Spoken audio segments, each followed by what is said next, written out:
C'est un musée que j'ai fait pour les grands-mères, pour la mémoire du village.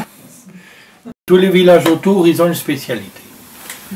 Bois d'amont, la boissellerie. Les 80% des boîtes à fromage françaises sont faites à Bois d'Amont ou dans les succursales en Normandie. Morée, capitale française de la lunette.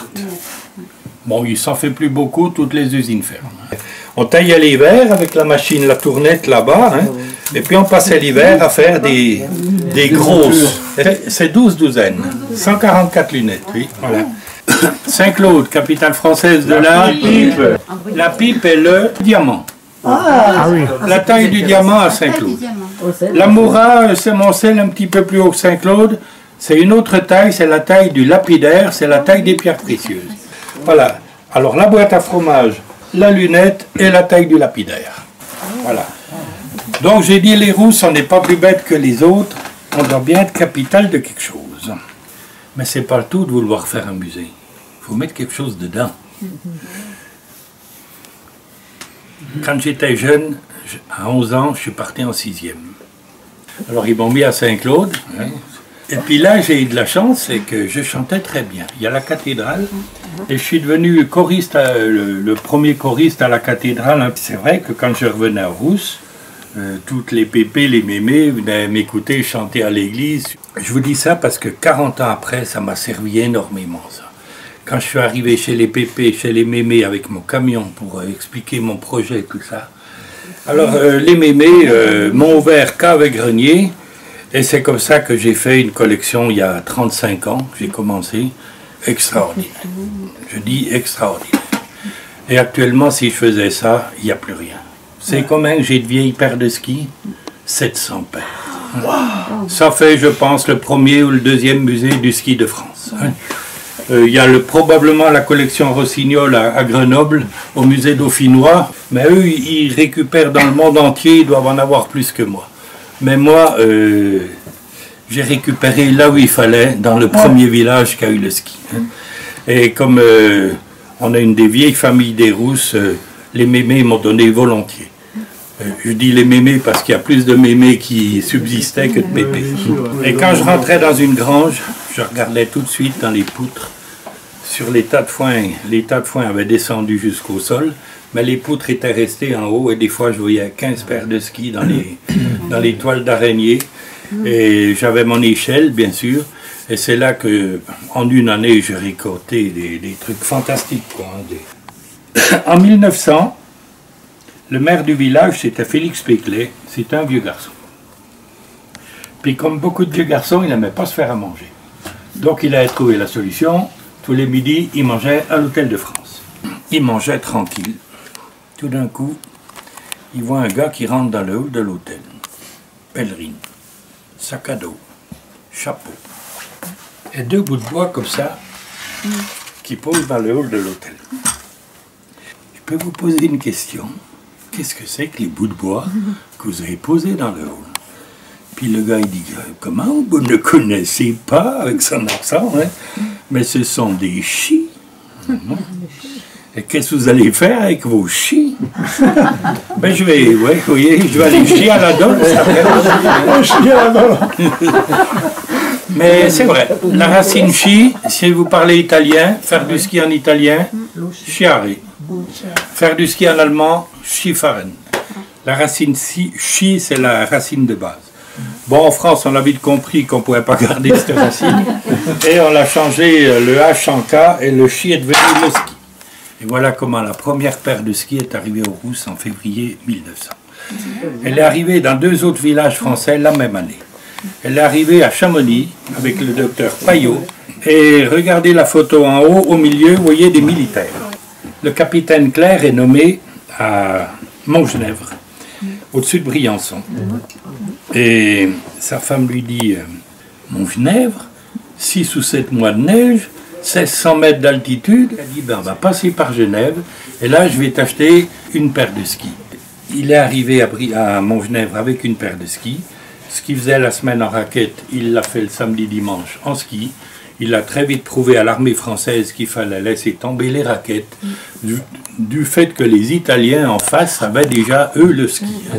Et c'est comme ça que se sont créés les régiments d'artillerie de montagne, sont venus progressivement les chasseurs alpins. Voilà. Le plus vieux ski du monde, retrouvé il n'y a pas très longtemps, le voilà. C'est une spatule de ski qu'on a retrouvée. Il y a Petrov qui fait la transjurassienne, son fils l'a fait cette année encore, et lui il est ethnologue russe. Et vers le lac Sindor en Russie, en fouillant vers les tourbières, il a trouvé beaucoup d'objets en bois, dont cette spatule de ski.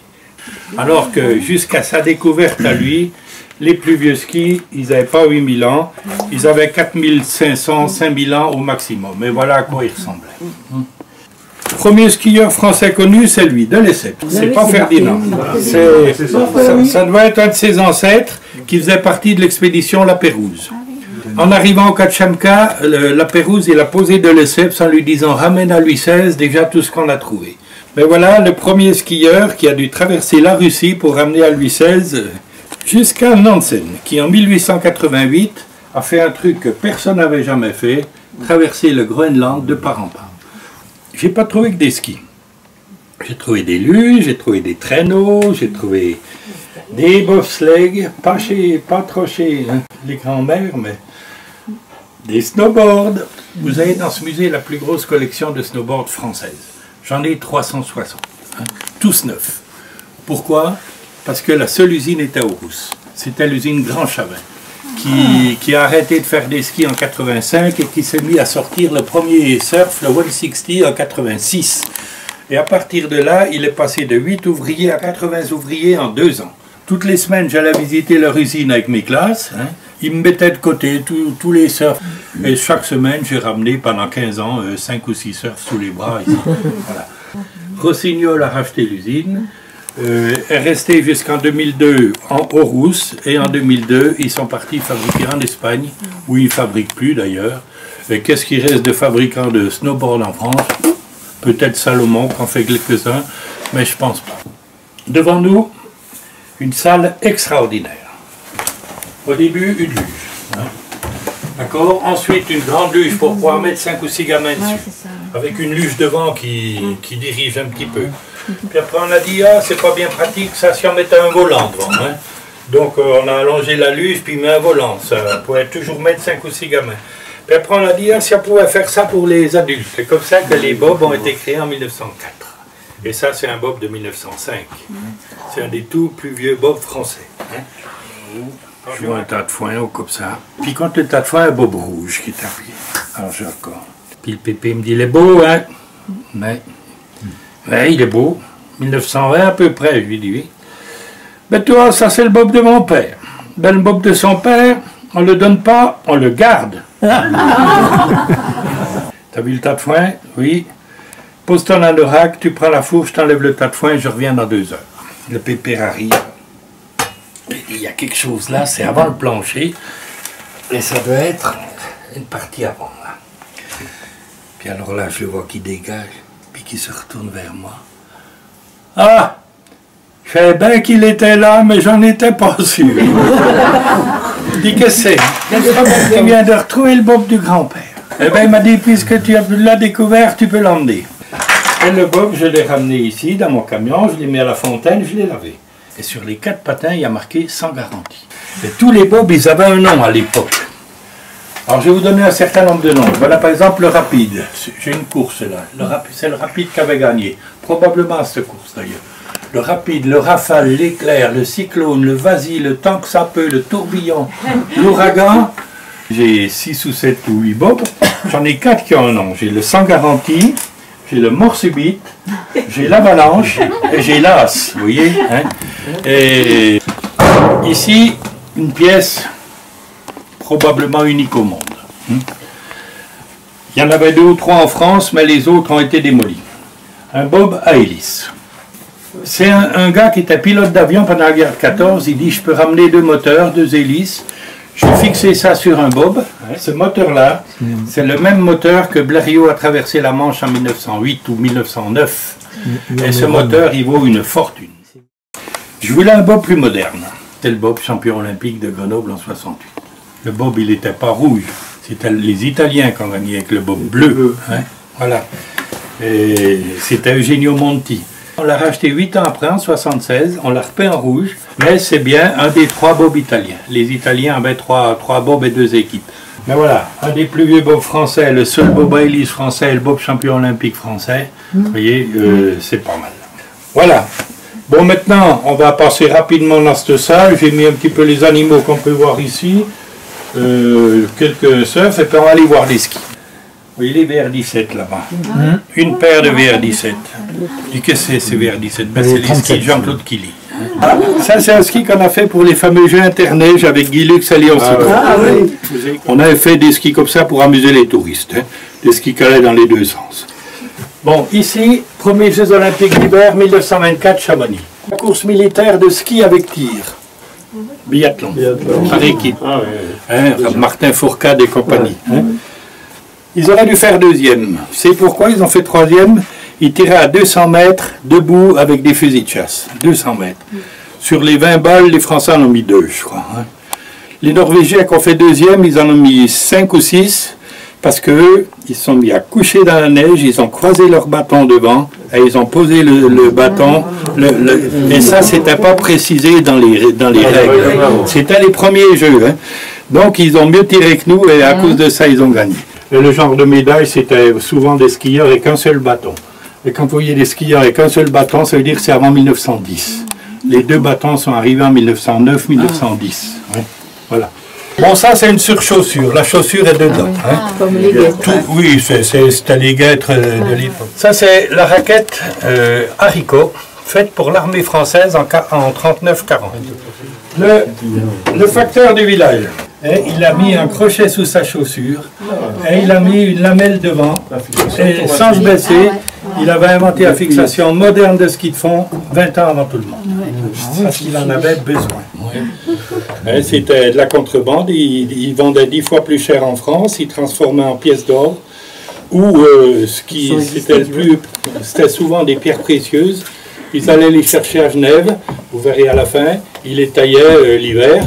Je sais pas, moi, une vingtaine, ils mettaient ça dans le ski. 72, Sapporo, Japon. Les Français ont demandé à tous les fabricants de sortir un ski pour les neiges japonaises 72. Des neiges mouillées, granuleuses, tout ça. Vandel de Bois-d'Amont a sorti le F72 en l'honneur de Sapporo. Il a équipé les Français depuis les années 70 avec, pour qu'ils les testent. Hein.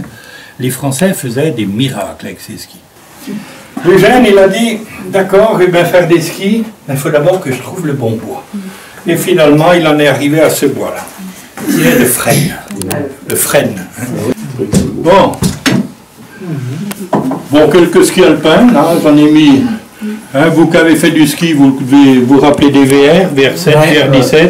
Vous peut-être vous rappeler des Stratos. Les Stratos qui est un gros... les skis violets, là. Il y a les MV2, il y a eu des skis un peu mythiques. Là, il y a les skis Vandel, Bois-d'Amont. Et puis, il y a les skis Lacroix. Léo Lacroix, vous vous rappelez, qui lit la bande à bonnet. Lacroix, ben, il fabrique, je crois, à Admas, actuellement, vers Genève. Et il continue à faire que du ski alpin. Les gamins, c'est autre chose. Ils m'écoutent comme le grand-père au coin du feu. Et j'essaie de me faire passer comme ça. C'est ici, c'est pas ailleurs. Mais c'est marrant de faire ça.